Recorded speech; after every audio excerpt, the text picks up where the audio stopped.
Coucou tout le monde, c'est Livia et Laris85. On se retrouve aujourd'hui pour une nouvelle fanfiction dont le sujet sera, comme vous avez pu le voir dans le générique, Amour sucré de l'auteur HLNS36, que je remercie d'ailleurs pour son accord.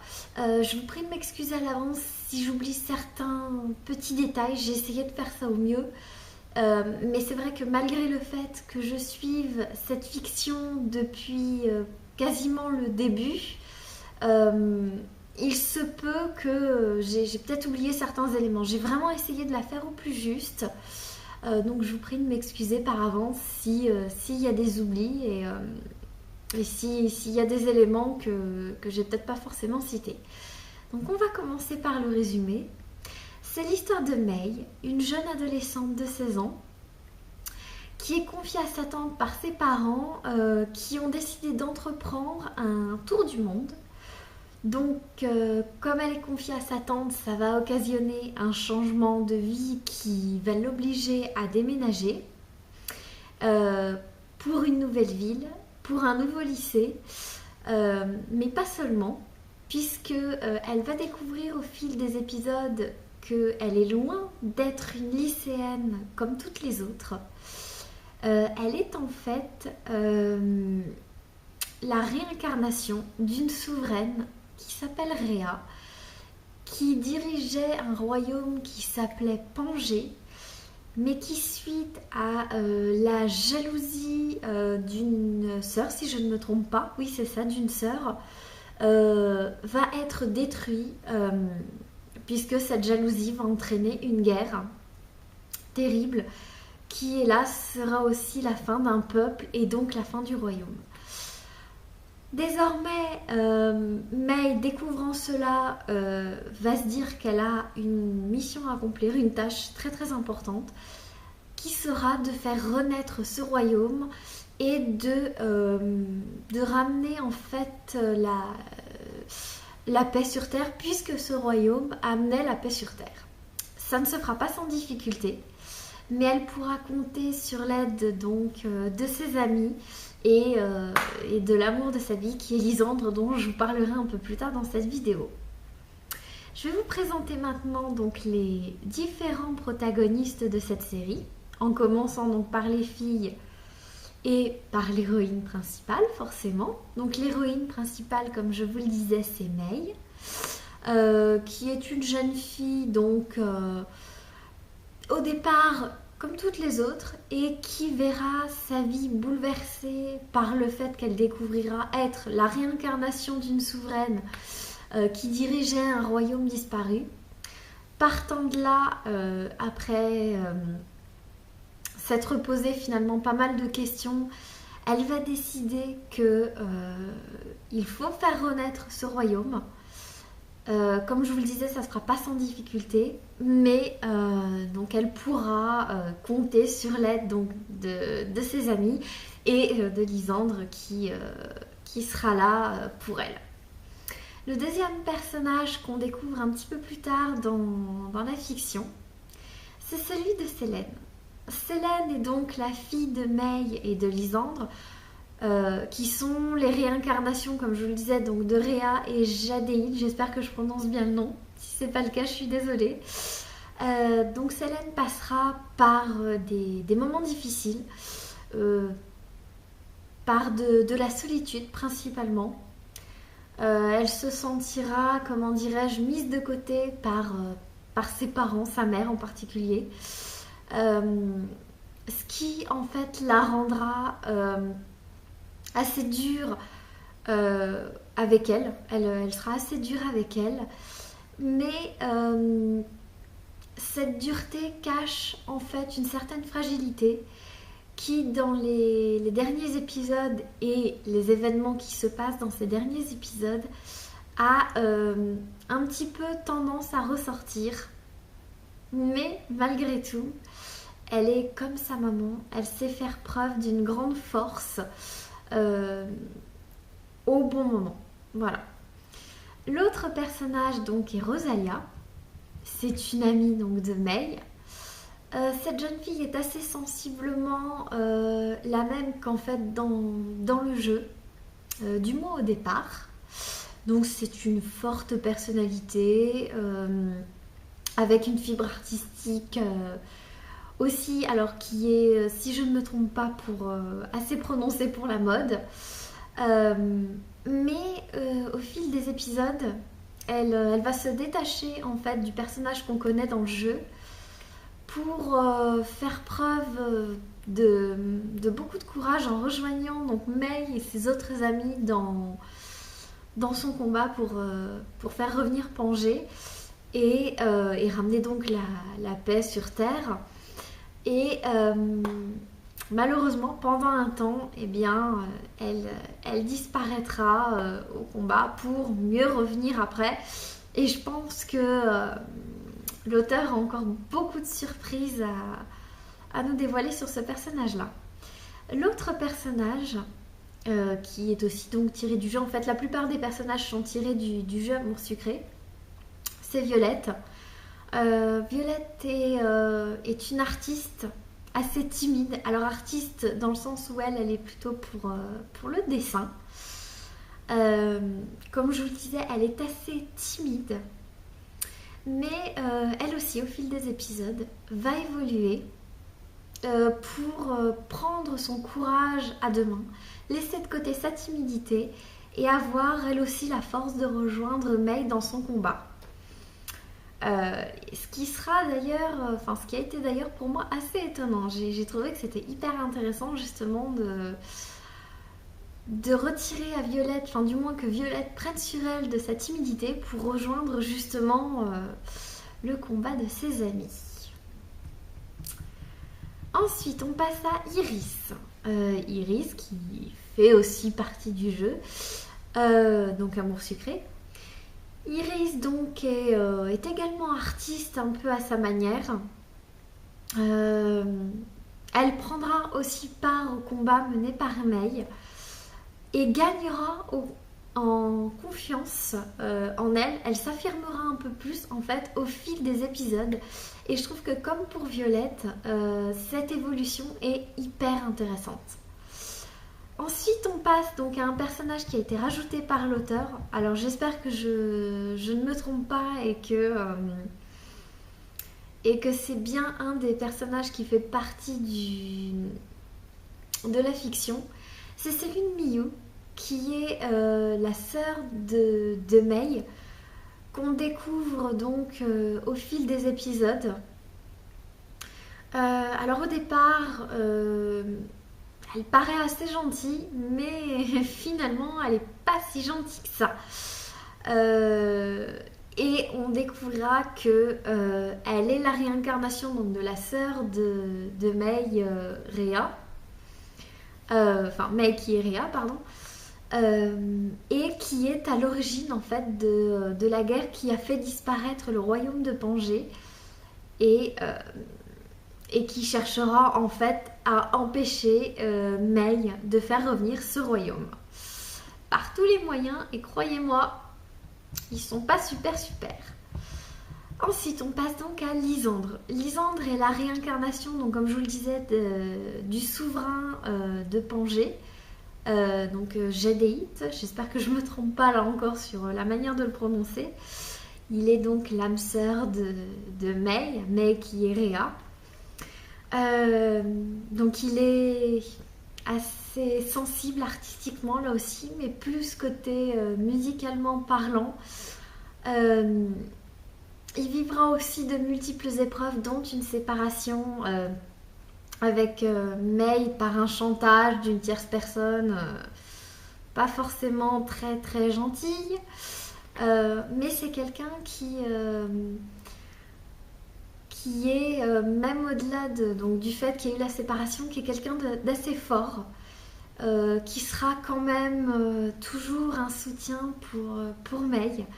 Et peut-être un des personnages dont j'ai trouvé l'évolution la plus intéressante, puisque certes, il a vraiment cette sensibilité artistique, donc pour la musique en l'occurrence, d'assez développée, mais au-delà de ça, il a aussi une sensibilité générale que je trouve que l'auteur a su développé pour ce personnage de manière vraiment très très intéressante. Je trouve que c'est vraiment quelque chose qui d'une part lui va très bien et qui a été mise en fait en expansion de manière hyper intéressante.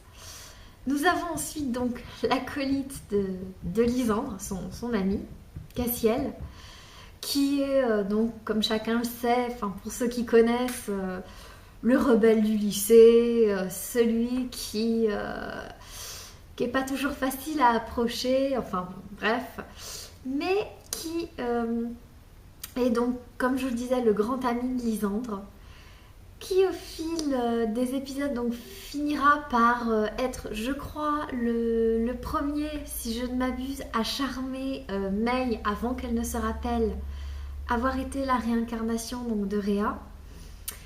Ça ne durera pas, puisque très vite May aura des doutes en fait sur cette relation. Je pense que déjà elle commencera à sentir que elle est plus proche de Lysandre, certainement, du moins moi c'est ce que j'ai ressenti. Donc ils deviendront amis avec le temps, mais dans les derniers épisodes, j'ai cru comprendre que finalement il était toujours plus ou moins amoureux de notre héroïne.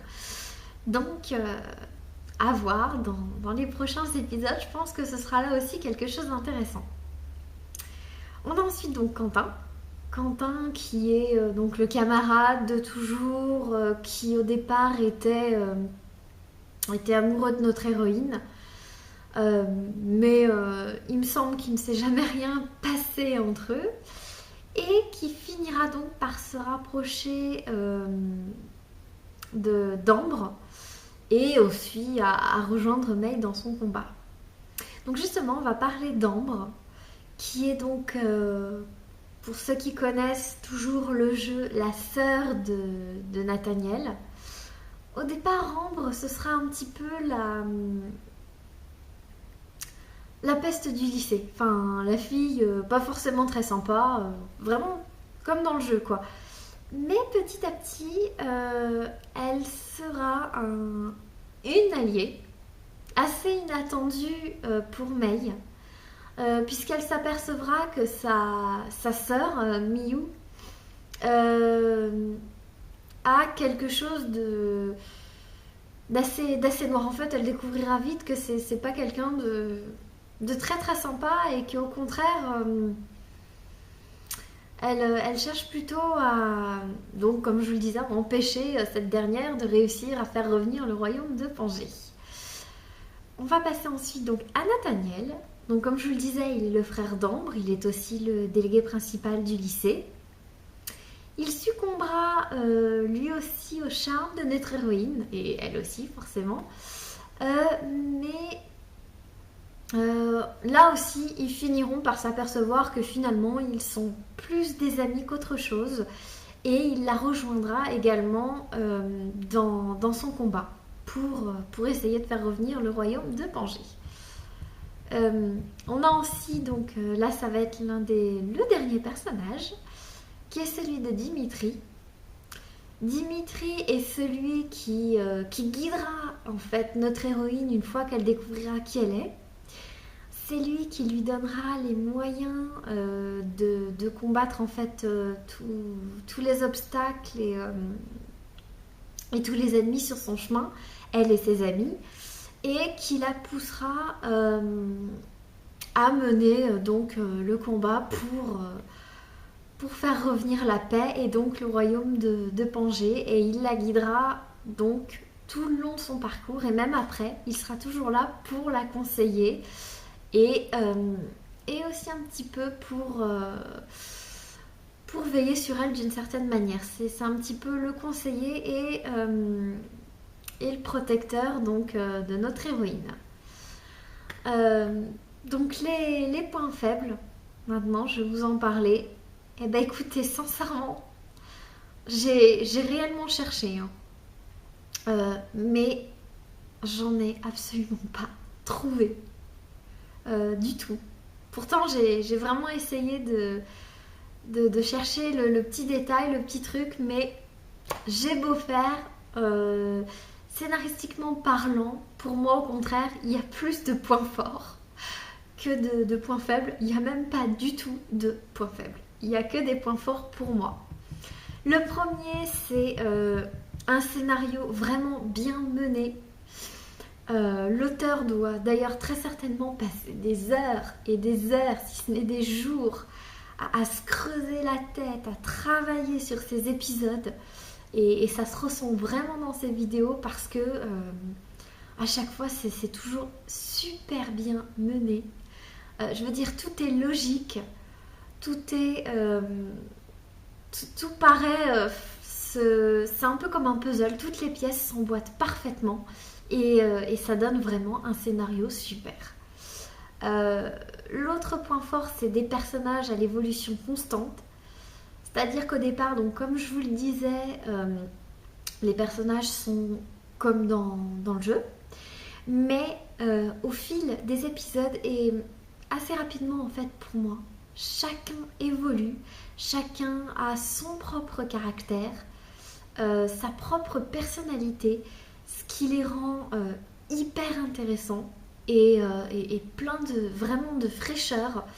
On a un regard différent sur eux, on a une vision différente et je trouve ça super. C'est vraiment, ça fait partie des points qui rendent la série intéressante. Une fiction, donc comme je vous le disais, qui se détache du jeu, puisque comme je vous le répète depuis tout à l'heure, chacun sait que Amour Sucré est donc à la base un jeu, un dating game, où on incarne une lycéenne classique qui va vivre des petites aventures, qui va séduire le garçon de son choix.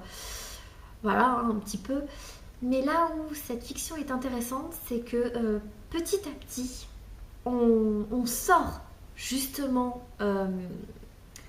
de ce contexte-là, ce que ne font peut-être pas forcément certaines fanfictions, du moins là-dessus que j'ai pu suivre, ce qui est peut-être dommage. Mais là, bien au contraire, l'auteur sort du contexte pour nous diriger presque naturellement vers un tout autre univers et c'est vraiment ce qui rend en partie la fiction intéressante parce que voilà, comme je vous le disais, on a une vision globale, que ce soit les personnages ou même de l'histoire qui est totalement différente, qui s'oriente tout naturellement vers autre chose et c'est ce qui rend cette fiction mais super intéressante. C'est vraiment génial parce que voilà, on en sort et on nous sert quelque chose de complètement différent. On est embarqué avec une facilité, presque sans s'en rendre compte, vers cet autre univers et c'est vraiment génial. Donc en conclusion, c'est une fiction qui est super bien écrite, avec un scénario original, superbement mené, qui, je vous promets, mérite largement sa place.